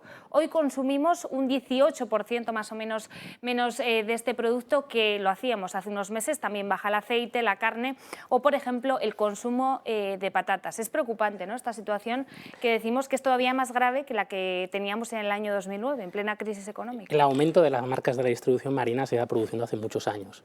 La marca blanca es un concepto, yo creo que hay un error que, bueno, en los temas, ya sabes, ¿no?, que simplificamos en el mundo de la comunicación. La marca blanca es la que no lleva, por decirlo así, el sello específico de un nombre. Por entendernos, cuando tú compras un producto en Día, pues eso es marca blanca Día. La marca propia, por ejemplo, Mercadona Hacendado es una marca propia. Y la marca de distribución son las dos cosas a la vez, la blanca y la marca propia, ¿no? Entonces, el conjunto de una marca de distribución, las dos, el que lleva el sello del supermercado y el que lleva un nombrecito específico que la gente valora, todo eso iba creciendo hace muchos años. No hay más que ver que el peso que tienen los lineales de Mercadona, precisamente, de Día, por supuesto, de Lidl, de Aldi, incluso de Carrefour, también al campo de las marcas de la distribución, es muy importante. Tú vas a cualquier sección, vas a café, vas a, probablemente menos en bebidas refrescantes, por hablar claramente de Coca-Cola, que sigue siendo una categoría donde es muy difícil que entre una marca del distribuidor. En las demás, bueno, y en Mercadona, por supuesto, ¿no?, es absoluto, ¿no?, porque juega totalmente el señor Roche y su equipo a marca de la distribución. Ahora, lo que ha pasado, que es a lo que voy a tu pregunta, es que ha aumentado de manera significativa. ¿Por qué? Porque eso ya se ve en la anterior crisis. Cuando hay un problema económico y una crisis, pues la gente obviamente intenta ahorrar, intenta reducir el consumo, el coste, ¿no?, de su consumo, que es el carrito medio que va en la distribución y que me cueste más barato. Eso es un tema. Y eso es previsible, Marina. Insisto, lo que decía antes del tema energético con Daniel, todos los grandes países, Alemania es un gran país de la marca de distribución, Francia también, que son mucho más ahorradores que nosotros. No olvidéis el famoso claim de una marca alemana de la distribución, precisamente que he citado antes, que era hace muchos años Geist ist geil, que es ser tacaño es guay. Que esto es una cosa que dice bastante de la mentalidad calvinista de centro europea y protestante alemana con respecto a la gestión del dinero. Y luego está el tema de los productos, que era el segundo tema, ¿no?, que ese yo creo que a mi juicio tiene más calado de fondo, ¿no?, porque sí que te hace cambiar no el tipo de marca y la calidad o la relación calidad-precio de lo que compro, que eso ya se está produciendo, insisto, para mí no es una sorpresa, sino el tipo de productos que puedo comprar. Y ahí entran otros elementos que tienen que ver con, pues, la alimentación relacionada con la salud, con el nivel económico, qué gente o qué tipo de gente puede permitirse determinados productos que son o están considerados médicamente en términos de salud mucho más sanos. Si las personas no pueden consumir aceite de oliva y tienen que consumir ya no aceite incluso de girasol, sino otros terceros o cuartos aceites de bastante peor calidad, que eso está pasando, lo que decías del pescado. Yo creo que ahí sí que hay un problema importante, a mi juicio, ¿no?, todas las perspectivas que hemos dicho antes y que todos los medios estáis repitiendo desde hace ya meses, y los analistas y los servicios de estudios económicos y los partidos, que es que va a ser una crisis muy difícil este año y el año que viene.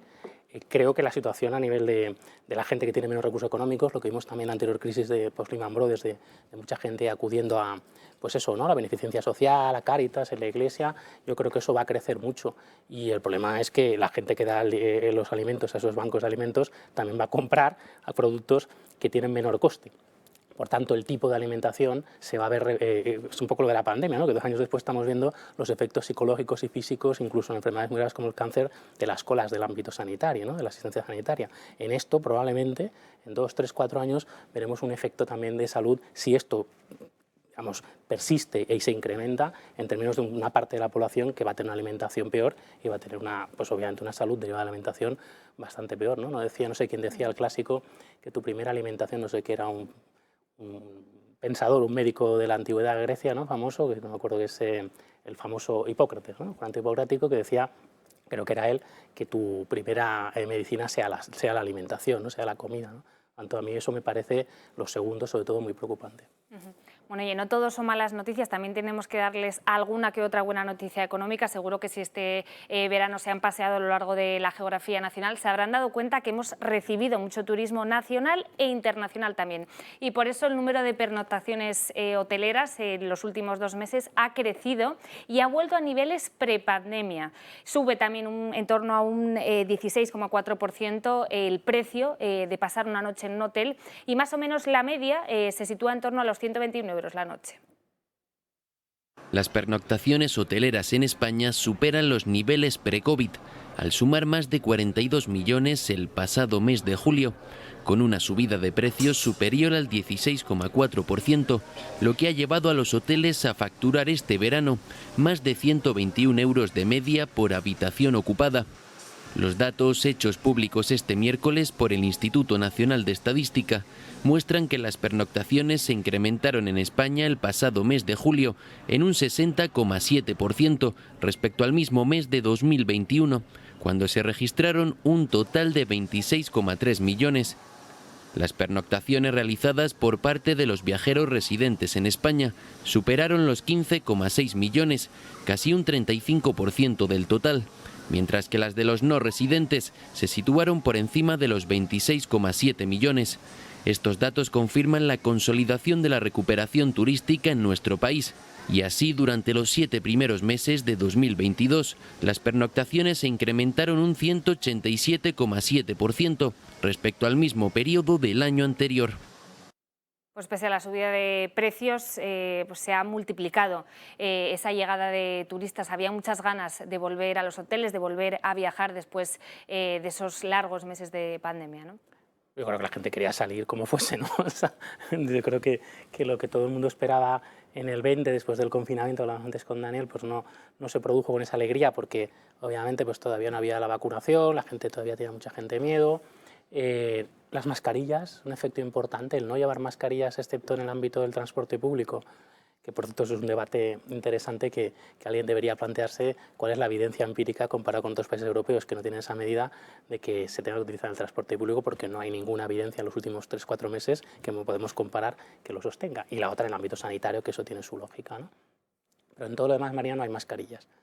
Han pasado 2 años, ya la gente está, la mayoría, bastante vacunada, por lo menos con 2 vacunas.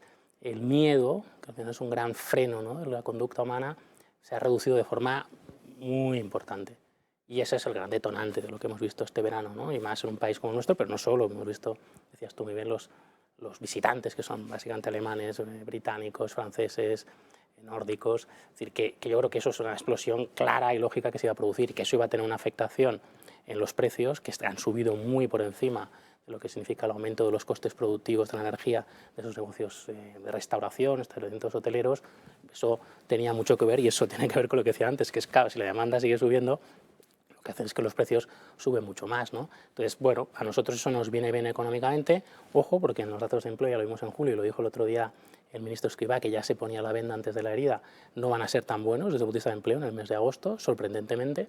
Por tanto, está muy bien, pero vamos a ver qué es lo que ocurre en el mes de septiembre. En el mes de septiembre hay muchos profesionales que tienen esos contratos fijos discontinuos, de los que se habla mucho a partir de la reforma laboral, que ya existían antes, pero que ahora son la única vía ante el freno, ¿no? La contratación temporal, los contratos de obra y servicio, y vamos a ver porque esa gente no va a tener llamamientos muy probablemente ante una bajada importante del negocio hotelero y de restauración, que además es muy probable, según dicen los expertos en el sector, que en Navidad, que tiene un pequeño repunte en España a partir del puente de la Constitución y de la Inmaculada, a partir de ahí ese repunte no se va a producir en el mismo nivel que se ha producido en otros años anteriores a la pandemia.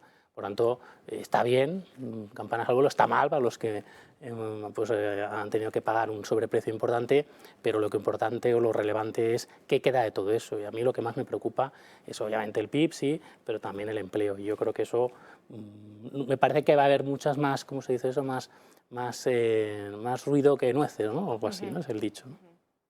Daniel. Bueno, yo creo que el sector turístico es la única buena noticia que ha tenido nuestro país este año. Y permítame engarzar con la anterior cuestión, las marcas blancas, etc. El gobierno de Sánchez es experto en enterrar los problemas. ¿Cuál es el problema? ¿Cuál es el asunto de fondo? Que lleva 4 años enterrando problemas, algunos muy serios, y el olor a podrido es la prueba del algodón. Y es verdad, el aumento de marcas blancas se está incrementando, las familias se están teniendo que endeudar para llegar a fin de mes, y eso se produce por varias razones. Primera, España es el país que peor ha salido de la crisis del COVID de toda Europa.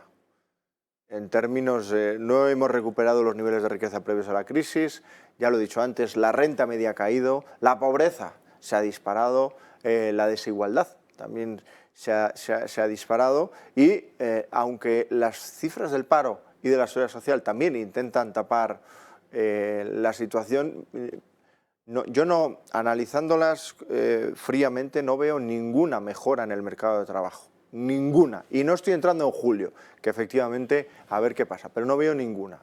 No, ni mucho menos las cifras históricas de las que hablaba el gobierno. Con lo cual, precios subiendo un 10%, más de un 10%. Pero es que los huevos, los aceites, la luz están subiendo mucho más. Los productos básicos están subiendo mucho más. Euribor está en 1,3, es decir, las hipotecas se están disparando. Hay cosas que no están incluidas en los precios y que sí que se están notando. Todas las tarifas de la luz que no son reguladas no están en el IPC y todas las que se están renegociando están subiendo, ¿no? Bueno, los hidrocarburos sí que está incluido en el IPC, pero también no, pero han subido mucho. Sí, pero es verdad que se está moderando, pero con respecto al año pasado han subido mucho. Es decir, el empobrecimiento es muy importante. El sector turístico es verdad que está repuntando. También es verdad que cuando ves el cómputo del año, lo que más está repuntando, el mayor diferencial con respecto a la situación pre-crisis son los camping, que también denota la falta de poder adquisitivo. Cuando tú ves, hoy hemos visto aquí solo espacios hoteleros, pero cuando ves hoteleros y extrahoteleros, que también hay una estadística del Instituto Nacional de Estadística, se ve claramente que lo que más repunta es el camping con respecto a los niveles pre-crisis. La alimentación aplicado a la hostelería y a los mercados, a medida que hay problemas económicos, los niveles sociales van bajando y van adecuándose a la oferta inmediatamente inferior, eso más barata. ¿No? Y ahora pues viene un otoño complicado, por ser benevolente. Bueno, pues antes de irnos a publicidad, permítanme que les hable de Dragados y de Texa. Ambas son filiales de ACS y trabajan ahora mismo en la conexión ferroviaria del muelle del Bajo de la Cabezuela en Cádiz. El proyecto está presupuestado en unos 20 millones de euros y comenzó el año pasado, llegando a su fin en el año 2024. La construcción del puente de 1.200 metros permitirá que el tren pase por encima de la carretera C36. La actividad portuaria crecerá al facilitar el movimiento de mercancías por vía ferroviaria. Bueno, pues no se muevan, nos vamos ahora unos instantes a publicidad y volvemos enseguida con más información.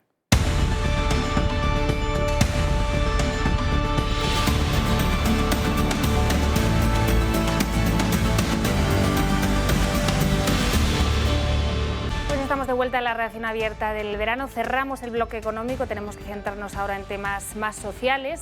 Seguro que si estos días están pendientes de la televisión habrán visto el vídeo de un joven que está instalado en una casa, está ocupando, mejor dicho, una casa junto a otros 2 compañeros en Villaviciosa de Odón. Él se llama David, como decimos, está instalado en una zona de chalés muy próxima a un colegio y desde hace semanas los vecinos se quejan pues, de trapicheo de drogas, de problemas de convivencia y de muchos ruidos. Él tiene una justificación un tanto graciosa y peculiar, y es que alguien le vendió las llaves de este piso por 2.000 euros. Esto, según él, le hace propietario del inmueble. Vamos a verlo. Sí, yo soy el propietario de esta vivienda. Llevo 4 meses aquí viviendo y, como he dicho, a mí me vendieron las llaves por 2.000 euros. Ya, bueno, pero de momento, hasta el día que me vengan y me echen, sí que me hace propietario de esta casa. La factura del agua sí. La de la luz no me llega, pero la del agua sí. Entonces estáis enganchados. No, pero la de luz no me llega porque casi ni tengo luz. La de la luz no me llega, no sé por qué, la del agua sí que me llega. Mientras yo siga viviendo en la calle, sin trabajo y sin nada, yo no me voy a mover de aquí hasta que venga un juez y me diga lo contrario. Si yo el día de mañana encuentro un trabajo, yo cojo con mi perro, me cojo las maletas y me voy. Llamo a la policía, le doy la llave de la casa y me voy. Si yo soy el que más quiere irse de aquí.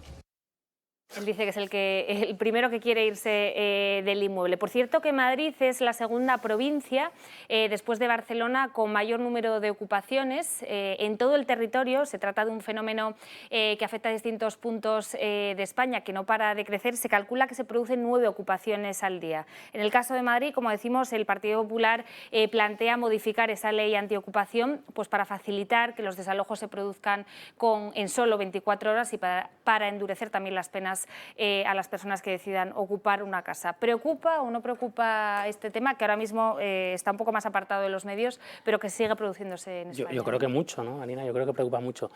Cataluña representa el 42% de las ocupaciones que hay en España, fundamentalmente la provincia de Barcelona, decías tú muy bien ahora, pero es el conjunto de Cataluña según los datos, y Cataluña representa el doble que la Comunidad de Madrid y el triple que Andalucía, que son las otras 2 comunidades que vienen después. La cuarta es la Comunidad Valenciana, ¿no? El porcentaje de ocupaciones que representan primera vivienda ha aumentado, aunque sigue siendo obviamente la minoritaria. Ha aumentado también el de segunda residencia, que legalmente tiene una cierta protección mayor que cuando es un piso, que es el más gordo, ¿no? El tipo de ocupación que sigue representando el porcentaje más amplio es viviendas de fondos, de entidades financieras o de particulares o empresas que se dedican pues, a alquilar o vender viviendas, ¿no? Es decir, que es un negocio, ¿no? Para entendernos. Pero en Cataluña ese problema es muy importante y no hay solo una cuestión de marco legal, que ese es el mismo para el conjunto de España. Es un problema de incentivos indirectos que han ido políticamente e incluso con muchas medidas. No olvidemos que Ada Colau, la alcaldesa de Barcelona, digamos, no es que estuviera en la plataforma pro ocupación, la plataforma antidesahucios, pero el otro día leían, creo que en ABC, ¿no? A Sostres, que hacía una entrevista al exalcalde Trías de Convergencia, la antigua Convergencia, que fue alcalde del 15 del 11 al 15, antes de Colau, y a la que él subvencionaba en la plataforma, también para decirle muchos pisos que iban a ser desahuciados, hasta que hubo un momento en que dejó de decírselo para llamar a los medios, hacerse la foto cuando decidió ser candidata y hacer ahí su carrera política. Pero la cuestión que más hundió a Trías en el mandato 11-15 de la ciudad de Barcelona, hace más de 10 años, fue la ocupación de Can Trías, al lado de la estación de Sants de Barcelona, que fue un gran problema, porque la ocupación en Barcelona, por la tradición del mundo anarquista, esto viene casi desde hace más de un siglo, tiene su cierta importancia, ¿no? Pero claro, si tú tienes una alcaldesa, y pasa en otros municipios del área de Barcelona y en otros sitios de España, incluido Madrid, que lo que hace son declaraciones, en el fondo, favorables o comprensivas, vamos a decirlo, hacia la ocupación, por la, digamos, la problemática social que hay detrás de todo eso, en algunos casos, en otros no, el fenómeno crece. Entonces, una cosa es que tú tengas una comprensión hacia las personas que no tienen otra alternativa, pero tu trabajo como alcaldesa, como responsable político, es trabajar para que haya alternativas, entre otros, el crecimiento del parque de vivienda pública, aunque sea de alquiler, que ha crecido. Esto no es de Barcelona solo, es verdad, esto no hay que darle solo la culpa a Colau, pasa casi todos los ayuntamientos, en Madrid también, por cierto, Almeida también tiene, y la alcaldesa Carmena en su momento, un déficit en ese sentido, una alternativa, pero lo que no puedes decir es, oye, que en el fondo medio está bien ocupar, ¿no? Y ahí es donde se pone en colisión, y es el tema legal, el famoso tema del derecho a la vivienda en España, que está reflejado en la Constitución, pero no está desarrollado legalmente, y el derecho a la propiedad, que en España, y en otros países, sobre todo anglosajones, Estados Unidos claramente, pues bueno, tiene históricamente, por cuestiones culturales nuestras, una protección inferior en el ámbito legal y desde el punto de vista también de la comprensión social. Ahí es donde el discurso de Colau entra muy bien, porque al final ahí está. Ha ganado 2 elecciones y va a estar al final 8 años de alcaldesa de la segunda ciudad de España, ¿no? Yo creo que ahí hay un problema muy serio. Y entonces, lo que decías del PP, de la propuesta de reformar, que entiendo que se refiere a la ley de enjuiciamiento criminal, artículo 566, que no permite, es lo que están proponiendo, que cuando el propietario, sea quien sea, la vivienda, sea primera o segunda residencia o de una empresa o de un fondo, reclama esa vivienda como propia y lo puede demostrar con sus documentos notariales o del registro de la propiedad en este caso, tenga 48 horas las personas que lo han ocupado para justificar o explicar de alguna forma por qué están ahí, si tienen algún derecho a hacerlo, que no lo tienen, porque la ocupación no tiene. Y por tanto que se pueda producir rápidamente a nivel judicial con un juicio exprés la salida que se utiliza en otros ámbitos donde se ha incorporado el juicio exprés, en otros ámbitos de debate político y moral, esa salida, ¿no? Y luego hay otro que es el Código Penal, que en el caso de segundas residencias la ocupación solamente la penaliza como delito de usurpación. Y hay otro tema, que es, si es mi segunda residencia real, y lo puedo demostrar, que esa es otra de las problemáticas que hay con la ocupación, cuando yo me voy a mi casa de Denia, o de Cambrils, o de, no sé, de Navia, en Asturias, en tu tierra, oye, por mucho que sea mi segunda residencia, si yo voy a pasar ahí un mes, o paso fines de semana, o puentes, o navidades con mi familia, ¿qué razón tiene alguien que no es su propiedad para ocuparla y yo no tener ese uso, ¿no? Entonces, hay otra reforma importante que es aumentar la calificación penal en el caso de ocupaciones de una residencia para que no sea solo un delito de usurpación. Y esos son los 2 instrumentos que los expertos dicen, es el debate político, que se podría avanzar en ese sentido. Yo creo que es muy importante porque luego yo creo mucho, Marina, en los precedentes y en los ejemplos de las cosas que tienen una traslación mucho más relevante de lo que pensamos. Hablamos de esa idea que hoy en día nos falla mucho del corto y del medio y largo plazo en la sociedad, ¿no? Y en las personas. Si tú, en el fondo, vía a través de las palabras, sobre todo de los hechos, Colau, vuelvo otra vez a lo de antes de sus discursos, en el fondo comprensivos excesivamente con la ocupación, estás trazando la idea de que eso es positivo y de que quien tiene más derecho a la casa es quien la ocupa y no quien es el propietario y lo ha pagado. Después de eso, ¿qué viene? Porque ese es el problema, ¿no? Entonces, bueno, pues ocuparé ya pasa, que ocuparé pues, una industria, también pasa en Cataluña, en Badalona hubo un desalojo muy importante, ¿no? Que protagonizó, hay unas críticas entonces cuando el alcalde García Albiol del PP, y lo siguiente que será, ¿no? Pues sus empresas, y lo siguiente, pues ¿por qué no ocupamos un ministerio? Hablamos de ministerios de la luz, ¿no? Pues oye, vamos a ocuparlos, ya no, entonces que enciendan la luz porque vamos a vivir allí, ¿no? Claro, eso es un precedente muy negativo para una sociedad que pretenda no ser una sociedad, digamos, de corte comunista, para entendernos, ¿no? O socialista real, que se va a un extremo donde la propiedad no existe. Entonces, yo creo que ese tema es importante y preocupa cada vez más. Y, por cierto, último dato, que no lo he dicho antes, la mayoría de las ocupaciones ocurren, contrariamente a lo que mucha gente cree, en zonas tanto residenciales de segunda residencia, pero también en las ciudades, en el caso de las ciudades, en los barrios de clase media-baja. Es decir, que a quienes más afectan son las personas que tienen, que es la mayoría de la sociedad, obviamente, menores recursos también para hacer frente a esa propia ocupación y que además dejarle fuera de su casa le supone un coste muy superior porque no tiene una alternativa viable. Daniel. Para mí el problema de la ocupación es un problema nacional, de primera índole, de primer nivel. O sea, no hay medias tintas ni, uy, esto está justificado en determinados contextos. No, perdona. El problema de la ocupación atenta contra la propiedad privada, atenta contra la seguridad física y la seguridad jurídica de los habitantes de España y atentas contra alguno de los pilares fundamentales de nuestro Estado de Derecho y de nuestra democracia liberal, ¿no? Para mí, todo lo que atente contra la propiedad privada automáticamente nos priva de libertad, porque sin propiedad privada no hay libertad. Si yo no respeto tu propiedad privada, tú no eres libre. Perdona que lo diga así de claro, con lo cual las 120.000 viviendas ocupadas que se estima que hay en España, para mí son una verdadera tragedia nacional que se ha permitido, incluso, como decía Ricardo, desde algunos segmentos del espectro político, no solo Colau, muchos más, se ha impulsado. Por lo tanto, ir a atacar este problema y hacerlo de raíz me parece absolutamente fundamental, porque si no vamos a un estado totalitario en el que quien no cumple las normas tiene privilegios sobre quienes sí las cumplen, porque eso es ocupar una vivienda es un privilegio de quien no cumple las normas.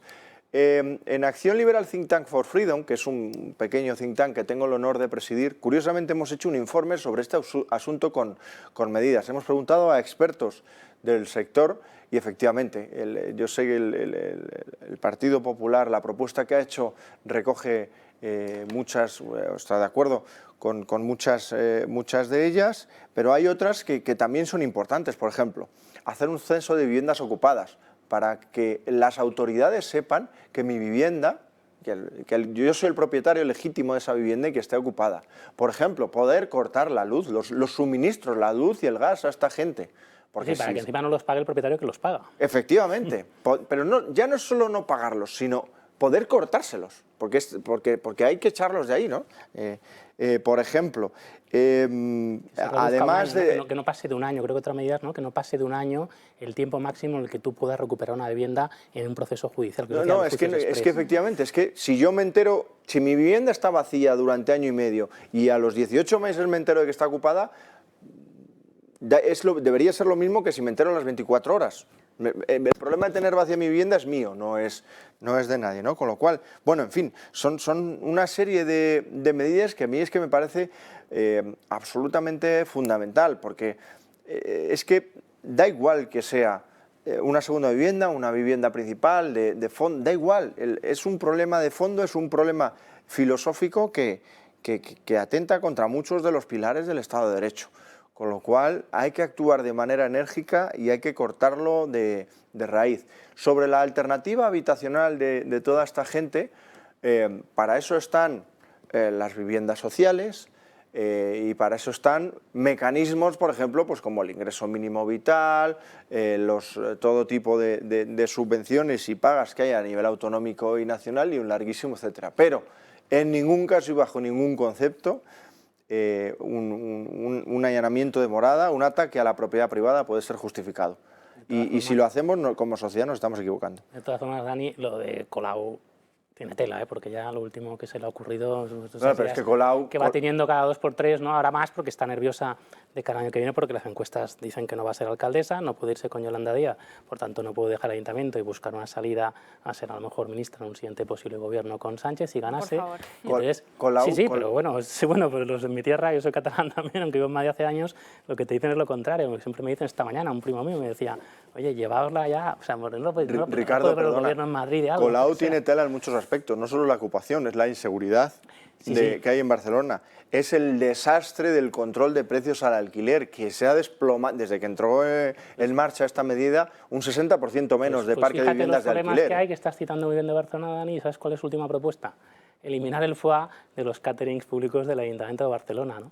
Algún concejal, que es amigo mío que no está en el gobierno de la ciudad de Barcelona, que está en el Ayuntamiento, me ha contado que desde que ya es alcaldesa, los caterings ya no el FOA, sino lo que les dan cuando hay parones en los plenos del Ayuntamiento de Barcelona, es una cosa, vamos, que es, en fin, que te dan para pasarte 6 horas, a veces los plenos son largos de las ciudades grandes como Madrid y Barcelona, es un trocito de tortilla, un poquito de pan, un vaso de... Porque ella tiene una obsesión... O sea, que el problema igual no es el una obsesión con lo minimalista, pero mal entendido, no es lo de la decoración estilo japonés, minimalista, que está de moda hace años, muchos años. No, pues con la comida no se juega. Es una obsesión que tiene con la comida, con el ahorro, con esa mentalidad un poco que tiene Ada Colau, que yo sigo pensando que el fondo es positivo, es un poco lo de Zapatero, ¿no? Que no hay una maldad ahí, lo que sí que hay es una ignorancia importante.